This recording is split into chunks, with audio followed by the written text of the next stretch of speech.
This is the 5th lesson in the Blender for Beginners course series. Right now, we are finishing up the modeling stage for this location. Let's model this spire over here. Add a new object using Shift+A, go to Mesh, and here we'll select Cylinder. In the settings, let's decrease the number of vertices from 32 to 16, exactly by half. After that, we'll move it up by pressing G, then Z, and scale it. After we have changed the scale, we need to apply it. Press Ctrl+A and select Scale. Let's zoom in on the object and switch to Edit mode by pressing the Tab key. Press Shift+D to duplicate the selected mesh, and press the Z-axis key to move it exactly along the Z-axis. Move it just a little bit higher. And let's press S to scale, then Shift+Z to lock the Z-axis and decrease the diameter, just like that. Let's switch to the side view and go to Object mode. Lower this object along the Z-axis. Press G, then Z, and move it until it intersects with the roof. Let's switch to the Edit mode of this object. Press 3 on the keyboard to switch to Face Select mode and select the top face. After that, duplicate it by pressing Shift+D. To cancel the movement, right-click, then press the P key and choose Selection from the Separate menu. This way, we separate this selection into a distinct object. Let's return to Object mode by pressing the Tab key and select it. Now let's go to Edit mode and press A to select the entire mesh. Press S and scale it. Right now, we are modeling this element. Let's move it along the Z-axis. Press G, then Z, and lower it right here. And now press the E key and extrude it along the Z-axis. After that, press E again and extrude once more. Press S to scale and increase the diameter. Then press E again to extrude and pull it upwards. Here we can simply press S and scale it. Let's add one loop cut. Right here, press Ctrl+R. After that, press S and create a slight curve. Let's make this shape smoother. Press Ctrl+B and bevel it into several segments. If you are happy with the shape, we can select both objects, right-click, and choose the Shade Auto Smooth function. I think we should slightly reduce the thickness of these disks. Let's go to the side view, Edit mode, select the entire mesh, and press S, then Z. Right now, we are scaling relative to the center point. In principle, that's not bad either, but let's go to the Transform Pivot Point menu and select the individual Origins function. Press S, then Z. And now we change the thickness relative to each of them. Let's look at it from the side again. Yeah, that looks better. Now we will make this flag. To do this, add a new object using Shift+A. Go to Mesh and select Plane. Move it along the Z-axis right here. Let's rotate it 90 degrees along the Y-axis. Press R, then Y, and rotate it. Let's switch to the front view and enter Edit mode by pressing Tab. Press S, then Z, and scale it down along the Z-axis. Then press G to move it and position it just like this. Let's subdivide it down the middle. Press Ctrl+R and create a loop cut. This gives us two rectangles that are close to a square shape. Press A and right-click, choose the Subdivide function, and subdivide it a few times. One time, a second, a third, and let's do a fourth time. That's enough. Switch to Object mode, go to the Modifiers tab, and under the Deform category, find the Wave modifier. We will use it to create the flag's shape. Let's apply the rotation right away. Since we rotated the object by 90 degrees, the modifier isn't working correctly right now. Press Ctrl+A and apply rotation. The shape became completely strange. This is all because we don't have the Along Normals option enabled. Let's activate it, and we can already see a more suitable result. We won't go through all the parameters of this modifier. We'll just look at the main ones we need. For example, the height parameter is responsible for the force of the effect. It can be adjusted both in the negative and positive directions. Let's leave it at a value of 0.4 meters. Let's immediately switch to the Time tab, and here under Speed, we can animate this flag. By moving this value, we will create the effect of a waving flag. But we will do that later. Right now, we need to fix this little issue. Here we can see that this kind of shifting occurs. Of course, this is undesirable, so let's restrict the modifier's effect using a vertex group. Let's enter Edit mode and switch to Weight Paint mode. Here, go to the front view. Right now, I have the Gradient Fill tool selected. The weight is set to the maximum value, and the strength is also at its maximum. The gradient is linear. Let's click here and drag it to the left side. Red values are where the modifier will have maximum effect. Blue values are where the modifier won't have any effect. Let's drag it one more time like this, so that the modifier's dead zone is limited only to this part. I think that will be enough. So let's return to object mode and see how the modifier works with the added weight group. In the vertex group field, select the group we just made. And yes, we can notice that the waving flag effect has started looking just right. Let's leave the speed at this value so that the shape of the flag looks this way. To add more detail, we'll duplicate this modifier. Hover over it in the list, right-click or click the arrow, and choose Duplicate. Its copy has appeared. The effect has intensified, but let's immediately switch to the Texture tab and create a new texture. Click plus and click on this icon. It takes us to the texture editing page right here. And here, under the texture type, we select the marble texture. In the turbulence parameter, decrease the value, and we get these kinds of stripes. Let's go back to the modifiers page, and here, we can immediately weaken the effect of this modifier so that the distortion doesn't happen so drastically. Let's make it look something like this. Let's apply smooth shading to this object. Right-click and choose Shade Smooth. The polygons are smoothed out. Right now, we see that the texture we applied in this modifier has this slight tilt. Because of that, the distortion on the flag also has this slant. To adjust this position, we can specify object instead of local for the texture coordinates. Let's add a new object. Press Shift plus A and choose Empty, then Plane Axes. Move it to the flag along the Z-axis. Go back to the modifier, and here in the Object field, use the eyedropper to select the object we just added. You can see that the texture has shifted. Let's press R, then X, and rotate it along the X-axis to align these distortions into a vertical position. We can also move this empty. Press G, then Y, and see how the texture shifts. This plane already looks quite a bit like a flag, but we can adjust its shape more precisely. Let's go to the modifier and change the value. I'll leave it at 0.3 meters. The width parameter is responsible for the distance between the waves. By the way, if you don't know what a specific parameter does, you can hover your cursor over it, and after a short moment, Blender will give you a tooltip. Let's change this value. I'll leave it at 1.2 meters. In speed, we can finally fine-tune the shape and give it the desired position. I'll set it to 0.64. Let's switch to the front view and look at the shape of our flag. Right now, it looks very rectangular. Let's switch to Edit mode, select these edges with a double click, and enable the Proportional Editing function. Various profiles are available to us here. Right now, we have the Smooth profile selected. Let's scale it. Press S, then Z. Using the mouse wheel, I am increasing the area of effect. Right now, we can see that we got this kind of shape. Let's undo the action and choose the Sharp profile. Press S, then Z, and we see that the shape became completely different. I'll increase the area of effect. I want to narrow the flag toward its end. Let's exit to Object mode and look at the shape. Now it looks a bit more interesting. We are done with the flag. Now we can proceed to creating the roof tiles. Add a new object using Shift plus A, go to Mesh, and select Cube. Let's move it along the Z-axis. Press G, then Z. Scale it. Let's set the necessary proportions. Flatten it along the X-axis. Press S, then X. Decrease it along the X-axis and extend it along the Z-axis. After we have changed the proportions, make sure to apply them. Press Ctrl plus A and select Scale. Let's switch to the front view, Edit mode, and the See-Through mode by pressing Alt plus Z and select this edge and this edge. After that, press Ctrl plus B and bevel them.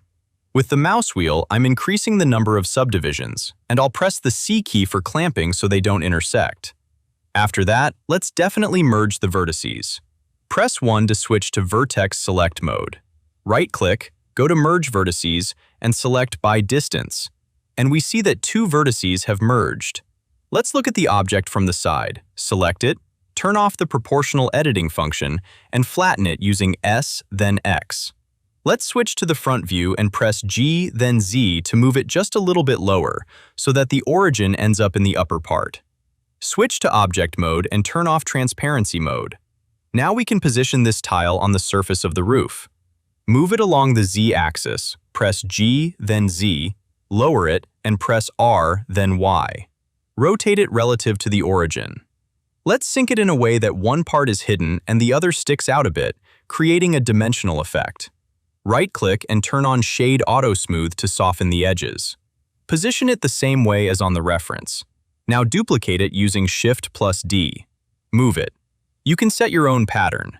In this case, the main thing is to make it look harmonious. Let's duplicate this object again. I press Shift+D, then Z, and move it roughly right here, matching it with the reference. Press R, then Y. Let's duplicate it. I press Shift+D, then Y, and move it over to this side. Let's select both objects, then press Shift+D, then X, and move them to the edge of the roof. Now let's separate them in opposite directions. To do this, let's go to Transform Pivot Point and choose Bounding Box Center. Press S, then Y, and you see they drift apart, but their scale changes as well. To disable this, let's go to the Options menu in the top right corner of the viewport and activate the Locations function. Now press S, then Y, and we see that the objects are moving apart, but their scale remains unchanged. Exactly what we need. Turn off the Locations function. Now simply position them right on the edge of the roof. Let's check with the reference. Let's look at the resulting shapes. Looks similar. Once one of the sides is ready, we can select all the roof tiles while holding down Shift, right-click, and combine them into a single object using the Join function or Ctrl+J. Now let's move the origin to the center of the coordinates. Right-click, go to Set Origin, and select Origin to 3D Cursor. Now we apply the Mirror modifier, go to the Modifiers tab under the Generate category, and add it. Right now, we see that it's working incorrectly. That's because our rotation hasn't been applied. Press Ctrl+A and choose the rotation function or all transforms. We can see that the modifier has mirrored the tiles to the opposite side. Press Shift+D to duplicate this object. Press R, then Z, and type in 90 degrees. Now they are on these two sides as well. And I suggest adding more variety. Let's look at the reference. It's clear here that on this side they look one way and on this side another. So let's switch to Edit mode, Face Select mode. Select this tile. Move it, for example, closer to the center. Let's do the same thing with this tile. Duplicate it and place it somewhere right here in the middle.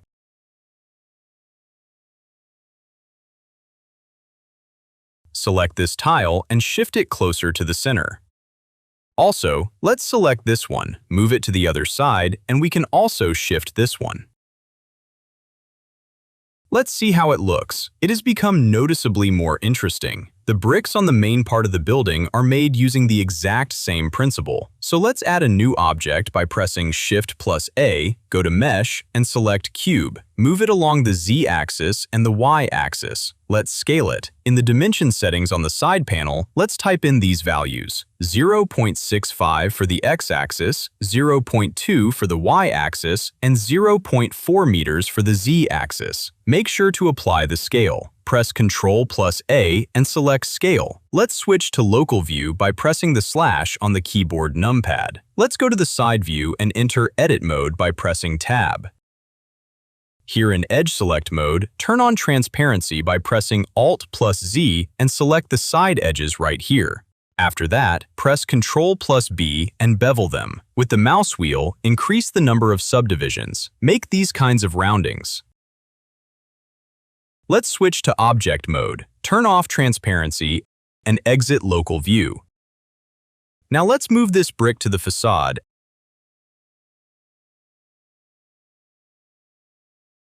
and definitely apply Shade Auto Smooth to smooth out these edges. Let's set the same tilt angle as the facade. Switch to the front view, press R and rotate it slightly, by about 5 degrees. Press G, then Y, and move the brick deeper into the facade. Now we can switch to the front view, move it along the X-axis, make a copy by pressing Shift plus D, then shift it along the X-axis, and in the front view, let's pull this brick out of the facade. Select both bricks and move them along the Z-axis. Let's see how it looks from the side. Still, it's worth changing the tilt angle. I press R, then X, and change it to around 4 degrees. Let's go to the side view, select one of the bricks, press Shift plus D to duplicate along the X-axis and move it right here. Now, while holding down Shift, select all the bricks, right-click, and combine them into one object. After that, let's move the origin. Right-click, go to Set Origin, and select Origin to 3D Cursor. It is moved to the center of the coordinates. Now we can apply the Mirror modifier. Go to the Modifiers tab under the Generate category and look for Mirror. Select the Y-axis. Turn off the X-axis. And also, let's apply rotation just in case. Ctrl plus A and choose Rotation. Press Shift plus D, duplicate the object, press R, then Z, and type in 90 degrees. And the bricks have moved to the front and back sides of the castle. Now let's switch to the front view and let's position these bricks.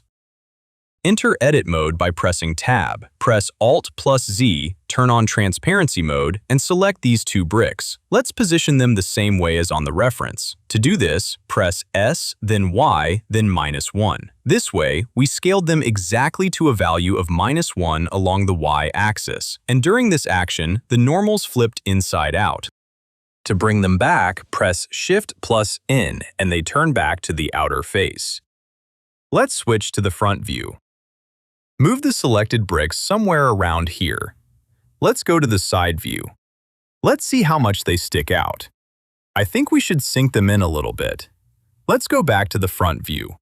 Move this brick a bit higher. Press G, then Z, and let's shift it to the right side using G, then Y. Now press Shift plus D, duplicate it, and place the second one somewhere right here below it. Let's switch to the side view, and here we'll adjust its position relative to the one next to it. Select them both, move them somewhere right over here, and sink them in. Press G, then X. Done. Now the bricks are in these positions. Let's see how it looks from the front, back, and side. Besides that, bricks are also present on this part of the castle and on the tower. So let's select this object, go to Edit mode, clear the selection, hover over one of the bricks, press L, and this way we'll select the entire connected mesh. Press Shift plus D, duplicate it, move it along the Z-axis, go to the side view, turn on Transparency mode for convenience, move it closer to the facade and rotate it so that it is parallel to it. Sink it in, press G, then X. Switch to the front view and place it somewhere right here, like on the reference. Duplicate it by pressing Shift plus D, then Y, and move it over here. Let's see how it looks. Good. Let's do the same thing with this side. Go to Edit mode, clear the selection, select one of the objects. Press Shift plus D, then Z. Go to the side view. Adjust the rotation. Move it to the facade via G, then Y. Switch to the front view and place it somewhere right here. And its copy somewhere around here. I also suggest adding one brick to the tower. Let's go to Edit mode, press Shift plus D, duplicate it. Move it along the X-axis and the Y-axis. Switch to the front view. Turn on Transparency. Rotate the brick so that it is parallel to the facade and leave it somewhere right here.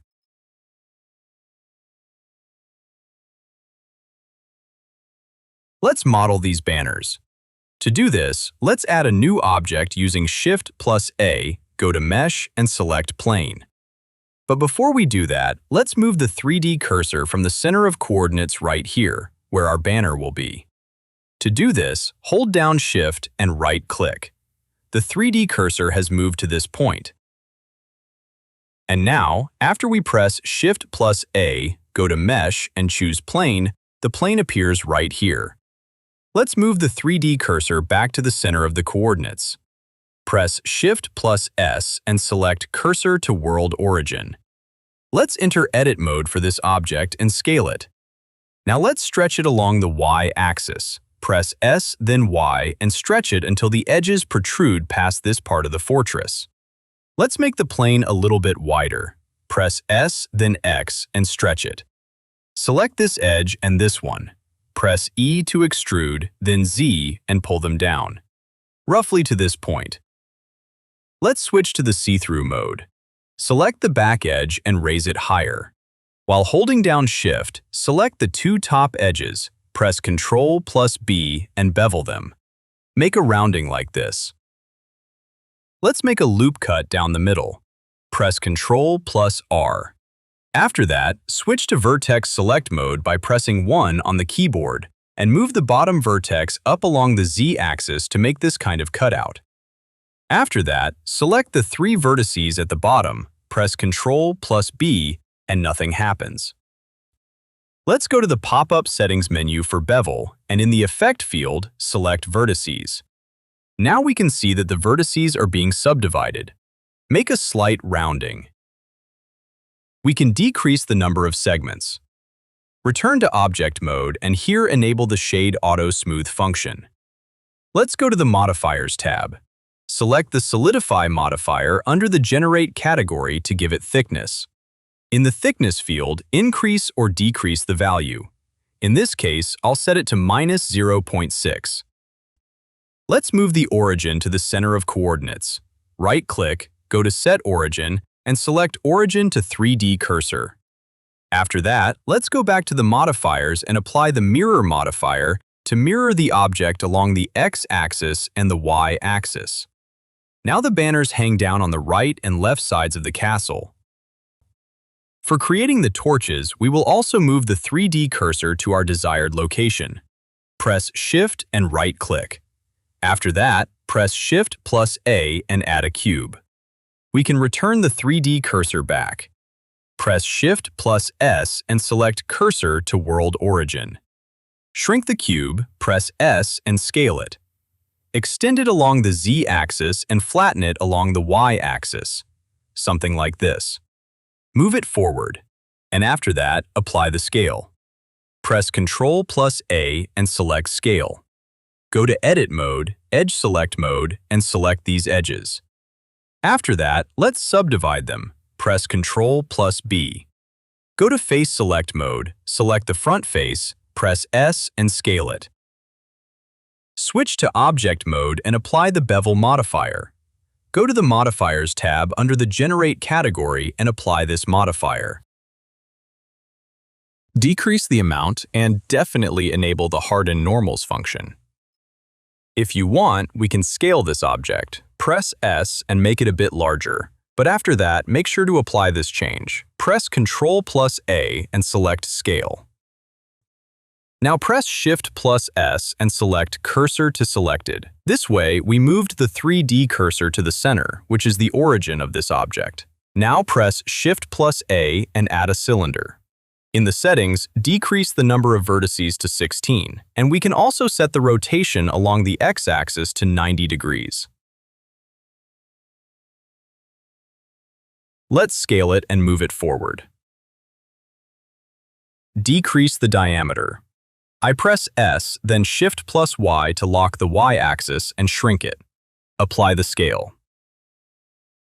Press Ctrl plus A and select Scale. Switch to Edit mode by pressing Tab and move this cylinder right here. Notice that the origin stayed in its initial position. Now apply the Mirror modifier. Go to the Modifiers tab under the Generate category and add it.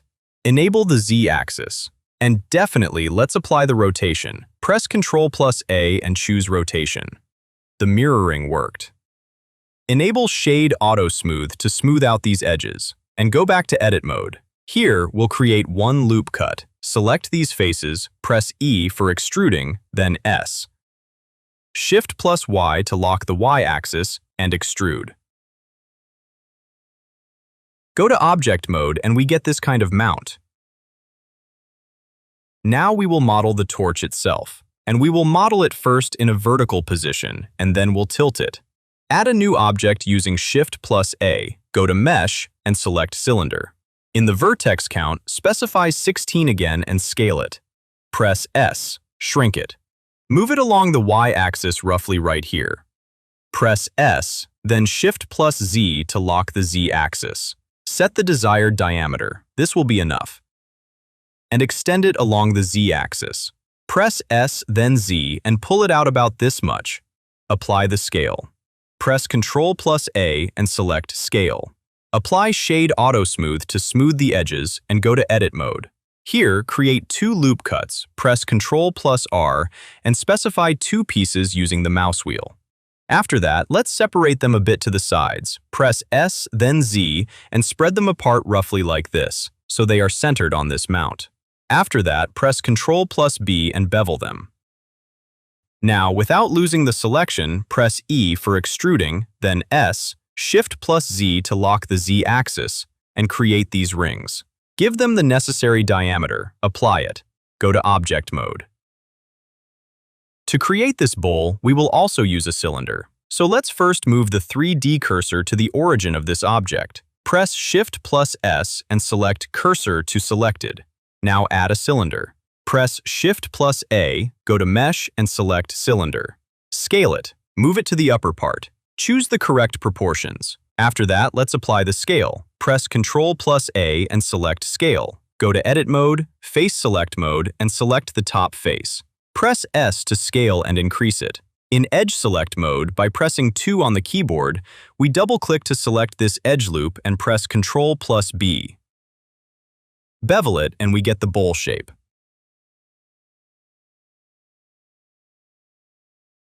In Face Select mode, let's delete the top face. We won't need it. We can also create one loop cut here by pressing Ctrl plus R. After which, for example, select the upper part and scale it to add more uniqueness to this shape. Let's exit to Object Mode. Here, right-click and apply Shade Auto Smooth.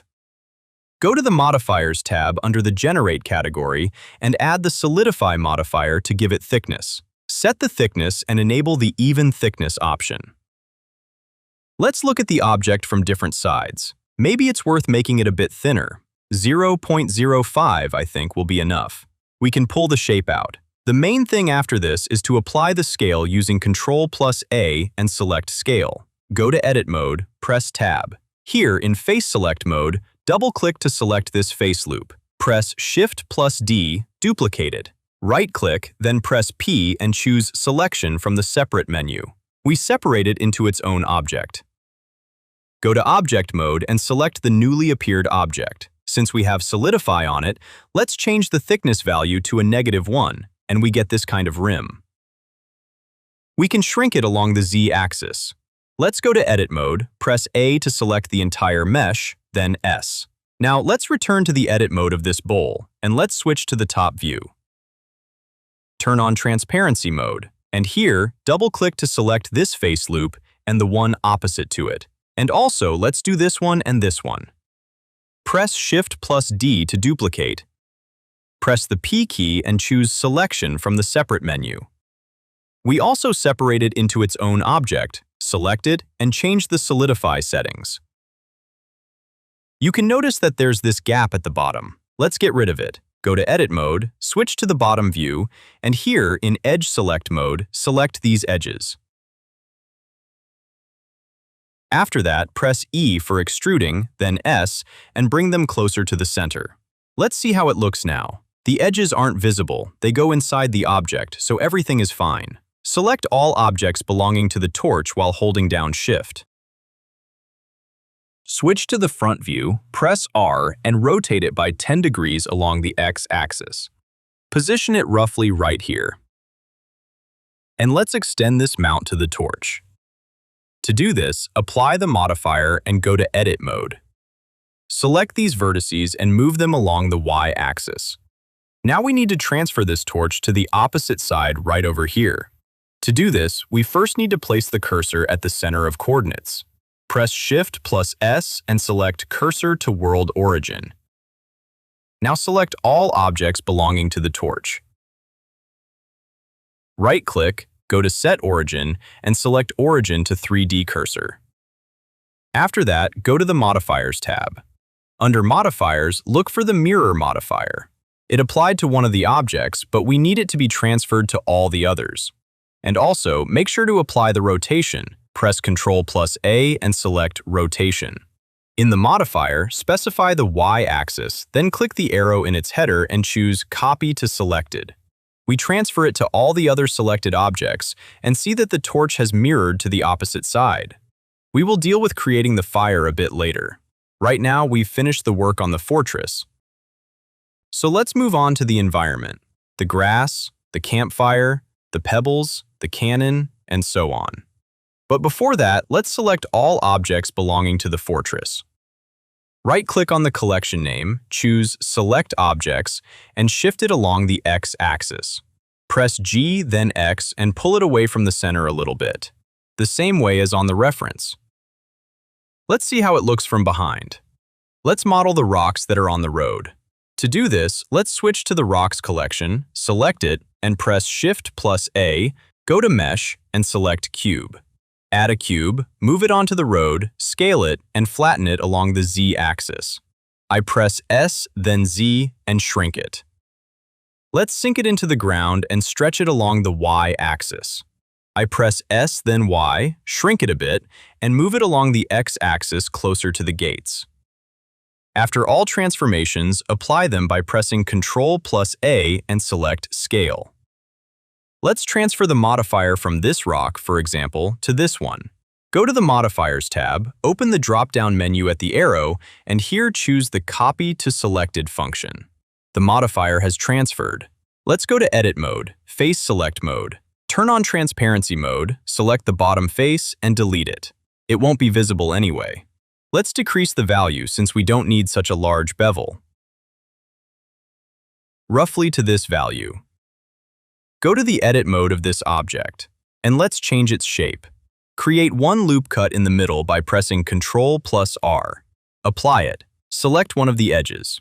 Move it in some way to give more natural, organic shapes to this rock. We can also select one of the edges, press Ctrl plus B, and subdivide it using the Bevel tool. We can also transform the entire mesh. Press A, then S, then Y, and stretch it along the Y-axis. We got this kind of rock. You can see that some of the faces here didn't smooth out, so right-click and choose Shade Smooth. Let's shrink it along the X-axis. Press S, then X, and move it a bit further away to clear space for the next two rocks. Press Shift plus D, duplicate it, and move it while holding down Shift plus Z to lock the Z-axis. Let's switch to the top view, turn on Transparency mode for convenience, and scale it. Press S, then Shift plus Z. Let's stretch it along the X-axis again. Press S, then X, rotate it 90 degrees, and position it somewhere right here. Press Shift plus D, duplicate it. Here we can do whatever we want.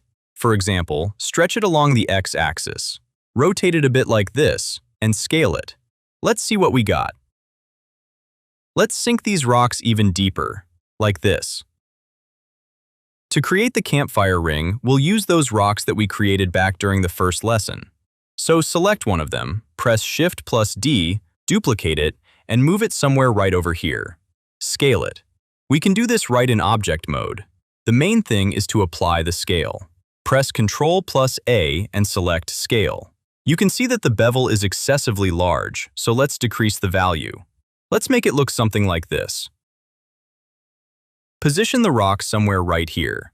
I'll press Shift plus D to duplicate this rock and move it while locking the Z-axis with Shift plus Z. Let's change its shape. I press S, then Z, flatten it, stretch it a bit, and apply the scale so the modifier works correctly. There shouldn't be anything complicated here. We are simply positioning the rocks into an interesting shape so they create a campfire ring. Duplicate again, rotate it. You can flatten it along certain axes. Well, for example, I'll make this slightly rectangular rock. The main thing is not to forget to apply the scale after transformations. I think there's no point in explaining every action. They should already be quite obvious to you because we've become familiar with them over the course of these 5 lessons. I hope you won't mind if I fast forward through the stage of placing these rocks. Alright, the campfire ring is ready. Let's create the logs inside it. Hold down Shift and right-click to move the 3D cursor to the center of the campfire ring. Press Shift plus A and add a cylinder. Decrease the number of vertices to 16 and scale it. Press S and decrease the diameter. Let's extend it along the Z-axis and move it up. Make sure to apply the scale. Go to Edit mode and immediately create one loop cut down the middle. Press Ctrl plus R and apply it. Press S to scale and give this log a slightly bulging shape. To smooth it, press Ctrl plus B and bevel it into several segments. Now, in Face Select mode, select the top face, turn on Transparency mode, and select the bottom face. Let's use the Inset tool, press I, and create the thickness of the bark. Let's make it small, after which press E and extrude along the Z-axis. Pull it out, pressing S, then Z in both directions. And let's slightly decrease the diameter. Press S, then Shift plus Z and shrink it. The same thing happens at the bottom. Now we press I for the Inset tool and extrude inward from this face. Pull it roughly to here.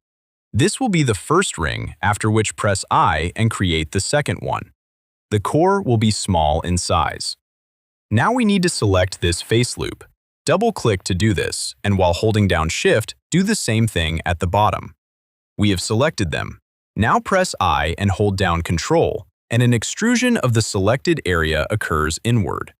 If we release Ctrl, we will simply be bringing these polygons closer together or spreading them apart. Let's make a very small indentation, just about like this. It will be enough. In Edge Select mode, select these edges and these ones at the bottom. After that, press Ctrl plus B and make a very small, tiny little bevel. Go to Object mode, apply Shade Auto Smooth, and let's see what we got. We got this kind of log. Let's duplicate it. Press Shift plus D and move it along the Y-axis. Go to the Edit mode of the object, into the top view, turn on Vertex Select mode, Transparency, and select half of the object. Press X and select vertices to delete them. We have these empty voids now. We need to fill them. Double-click to select the edge loop, press F and fill it. Do the same thing with the bottom part and with this section. Double-click to select the edge loop and press F. We got half a log. Let's make some small chips for realism. To do this, we'll use the Knife tool. Press K to activate the Knife tool. When we bring the knife close to a vertex, it snaps to it. Let's make a cut from here to this vertex and back to the first one. After that, press Enter to apply the action. And in Vertex Select mode, select these vertices. Press X and choose the Dissolve Vertices function, meaning we dissolve them. This way, we got this kind of chip. We can make one more. Do absolutely the same thing. Press Enter. Now let's delete this edge. I select it, press X and select edges to delete them. In Vertex Select mode, select these two vertices and press F to connect them. In Edge Select mode, select these two edges, press F and combine them. Do the same thing with these two. We got these kinds of chips. You can make more or fewer of them to your liking. Let's position these logs completely at random. I'll select one of them and press R. When we press R, we rotate the object relative to our view. To rotate it along all 3 axes, press R twice, and we activate the free rotation tool, Trackball Rotation. We can position it however we like. I'll make roughly this kind of tilt angle. Lower it down. Objects can intersect slightly. In this case, it's nothing to worry about. If you want, you can, of course, fine-tune their position exactly, but I think it's not worth it. We can also slightly move some of the stones so everything fits, or shrink one of the logs.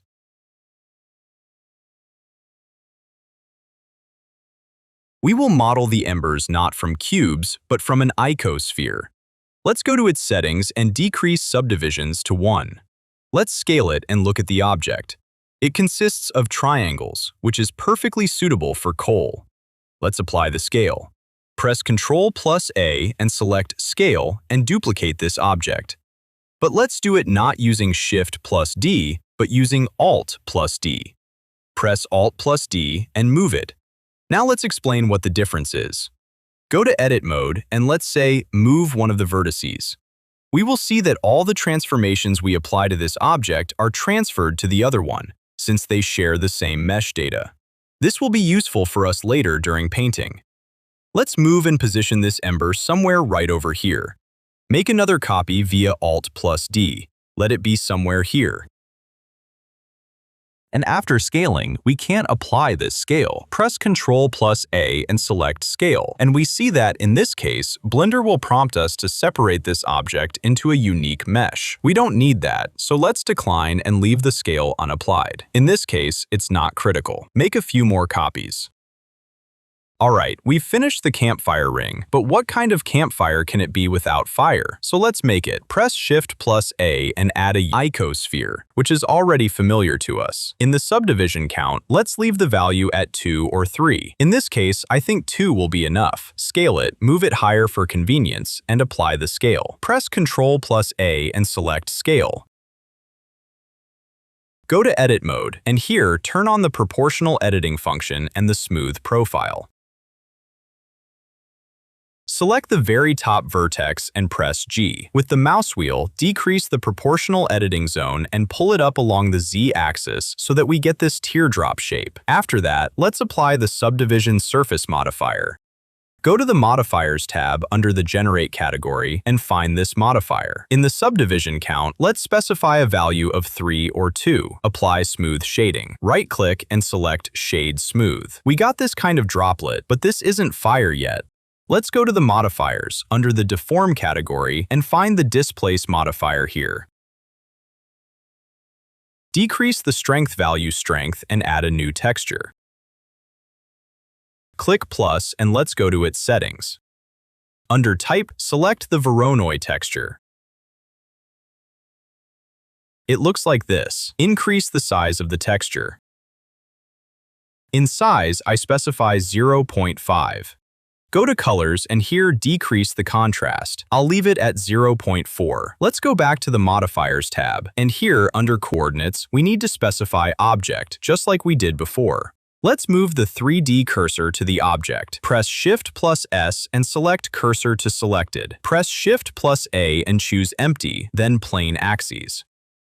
Now return to the modifier and use the eyedropper to select the empty we just added. Now, using this object, we can change the texture coordinates, which affect the shape of our fire. By moving this empty, we will create an animation later on, but for now, I suggest leaving it in place. Select both objects and position them somewhere right here, between these two logs. Scale it down a bit, apply the scale change via Ctrl+A and select Scale. Let's duplicate this object. Press Shift+D. I'll position the second fire somewhere right here. Scale it, duplicate it along with its empty, so we can animate these two objects separately from each other later on, so their animation doesn't match. If you want, you can also increase the texture detail by increasing the contrast, but keep in mind that when you change a texture, it changes for all fires because it is shared among them. Select the fire along with its empty, duplicate it, and transfer it over to the torch right here. We can increase it, but don't forget to apply the scale. Duplicate again, press Shift+D and move it to the second one. We can slightly shift the texture so they differ. Excellent, the fires are ready. Now we will create two types of grass, like this and like this. Let's go to the Collections panel and create a new collection. Let's go down. Here it is, and let's name it Vegetation. Inside this collection, add a plane. Press Shift plus A, go to Mesh, and select Plane. It appeared at the 0 coordinates next to the 3D cursor. Let's switch to Local View by pressing the slash on the keyboard numpad.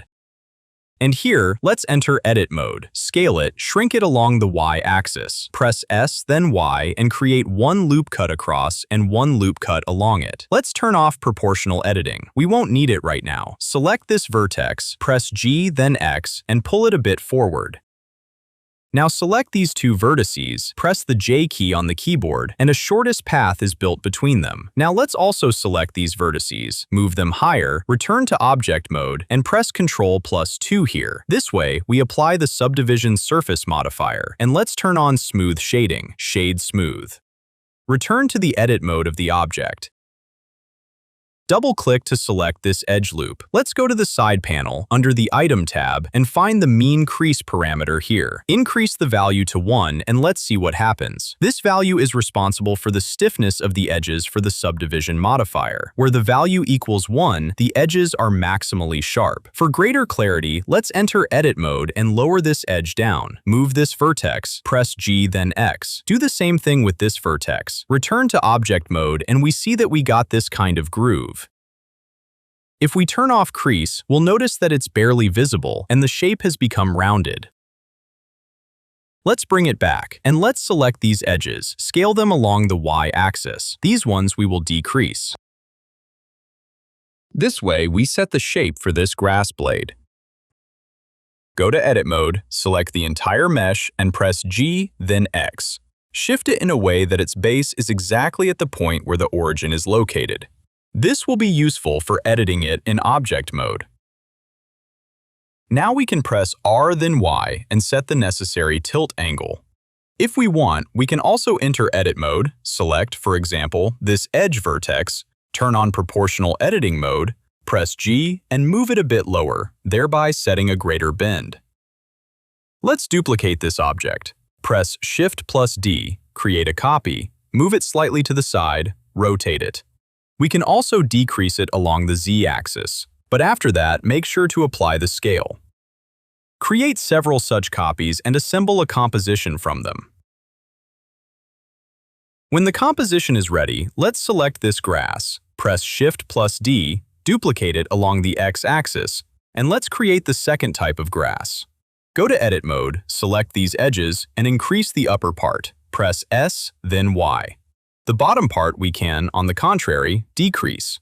Press S, then Y, and shrink it.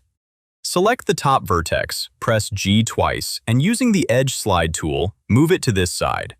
Now select this edge and remove the crease value so that we get this rounded shape. Now select these edges and give them a greater bend. To do this, I press R and rotate along the Y-axis. If we are happy with the shape, let's duplicate this object and assemble the composition.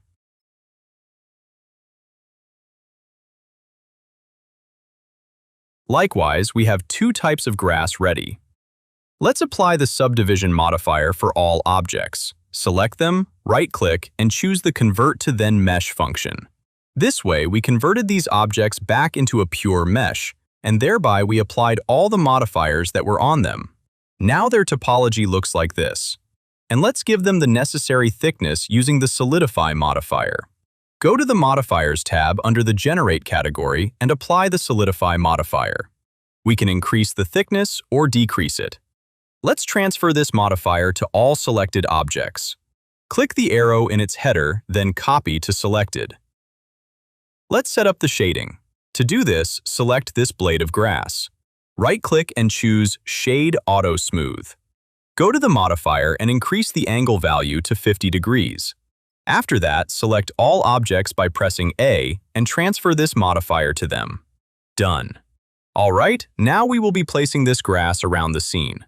But before that, for convenience, let's create an empty. Press Shift plus A, go to Empty, and select Plane Axes and parent these grass blades to this empty. Let's hold down Shift and select them. They are highlighted in orange, and the active element is yellow.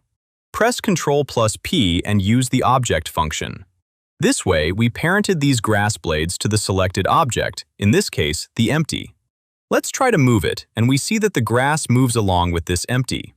If we scale it, we'll see that scaling also happens together with this empty. Let's do the same thing for this type of grass. Press Shift plus A, go to Empty, and select Plane Axis. Move it along the X-axis roughly to the center of the composition. While holding down Shift, select the grass. Make the empty active.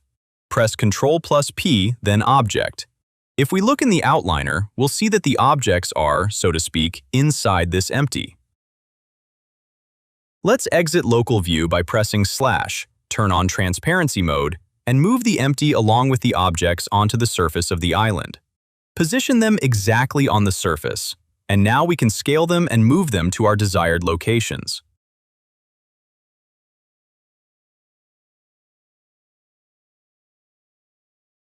If I want to duplicate one of the object systems located inside this empty, we need to go to the outliner first, right-click on the empty, and choose the Select Hierarchy function.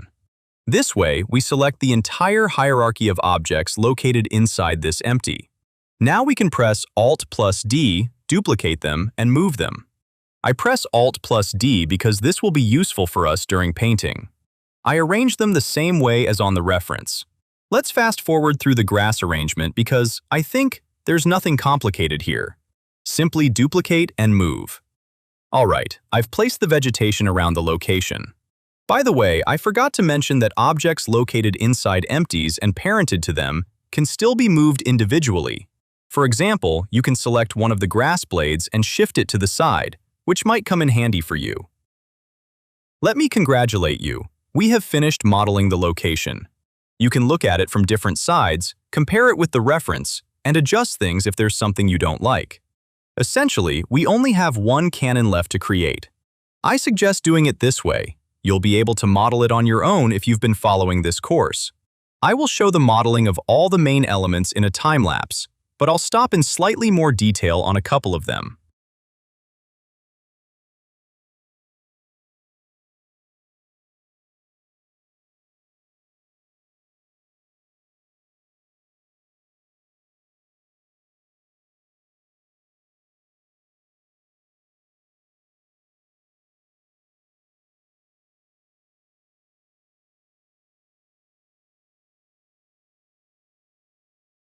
Let's create a slot on the wheel. To do this, let's go to Edit Mode. This is a simple cylinder. Select the front face and the back face. Press the I key. Let's use the Inset tool. After that, press X, then Faces to delete the faces. Double-click to select the edge loops at the front and back. After that, right-click and use the Bridge Edge Loops function. They have connected. Excellent. Now double-click to select this edge loop and this one. Now we will create the slot. Press Ctrl plus B. Subdivide it to one segment. After that, press X, then Faces. In Edge Select mode, hover over one of the edges. Press F, and Blender will automatically fill the void. Do the same thing with the others. Let's rotate it slightly along the Y-axis, and the base for the wheel is ready.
Now we will create rivets on the cannon. To do this, select the cannon itself, press Shift plus S, and move the 3D cursor to the origin. Press Shift plus A and add a cylinder. Out of it, we will make a rivet. Decrease the number of vertices to 16 pieces. Go to Edit Mode, scale it, move it to the top for convenience, and give it the necessary shape. Let's delete the bottom face. We won't need it anyway. Select the top one and bevel it via Ctrl+B. With the mouse wheel, increase the number of segments. Apply smooth shading, and now move this mesh back to the origin. Right-click, go to Set Origin, and select Geometry to Origin. Go to Edit Mode. Turn on Transparency Mode for convenience. Select the entire mesh and rotate it 180 degrees, pressing R, then 180. In a way that it faces down. Now move it along the Z-axis so that the origin ends up in this part of it.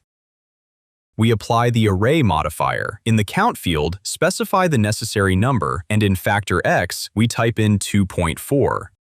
To arrange these rivets on the surface of the cannon, let's add a Curve modifier. Let's create a curve. Press Shift+A, go to Curve, and select Circle. Let's go to Edit Mode. Press R, then Y, and rotate it 90 degrees. Scale it in a way that it rests on the surface of the cannon. Go back to the Curve modifier, and here, use the eyedropper to specify the curve. Excellent. Now we can go to Edit Mode and change the size of the rivets. Done.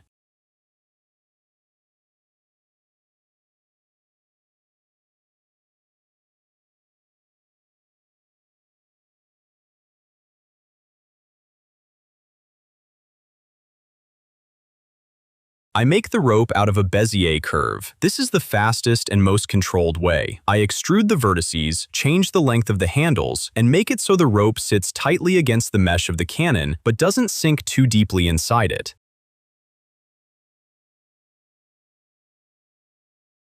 The cannon is ready. Let's parent it to the empty. Select all objects by pressing the A key. Press Ctrl+P and parent it to Object. Let's exit Local View by pressing / and move the cannon to its place. Scale it down a bit and rotate it along the Z-axis. And you and I will meet in the next lesson, where we will paint these models and create materials for them. See you then!